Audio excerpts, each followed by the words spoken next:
She laughed when Ryan Mercer walked into court in full U.S. Army camouflage, boots still dusty from the field. She insulted him without even looking at him.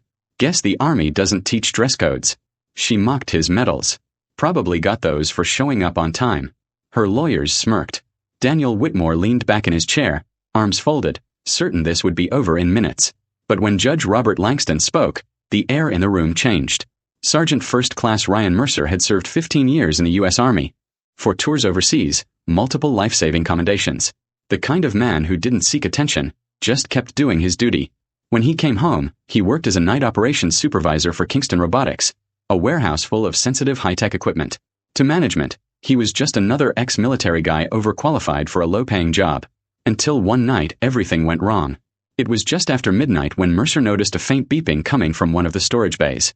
When he checked the panel, his training kicked in instantly. The beeping wasn't from warehouse equipment. It was the timer on an explosive device. The security system had been hacked. The alarms were disabled.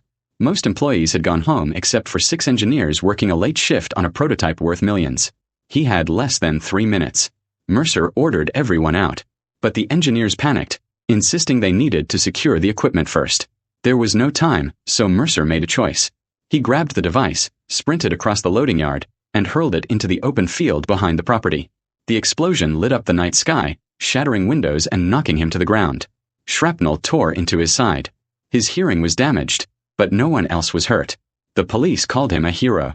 The bomb squad said his actions prevented a disaster that could have killed everyone in the building. The company, they fired him. Why? Because he removed company property without authorization, violated safety procedures, compromised evidence. No severance, no benefits, just gone.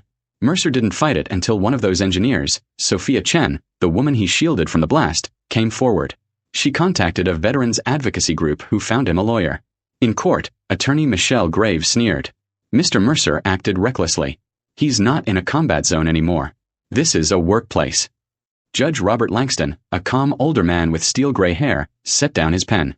You're telling me he should have let 6 people die? That's not the issue, Graves said. It's the only issue, the judge shot back.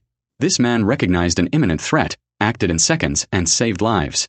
The fact that your policies punish that speaks volumes about your leadership. He turned to Mercer. Sergeant Mercer, your courage here matches anything I've read from your service record.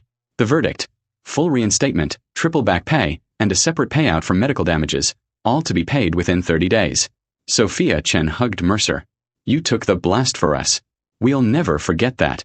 Mercer gave a quiet nod. I just did what had to be done. But no one liked and subscribed the soldier.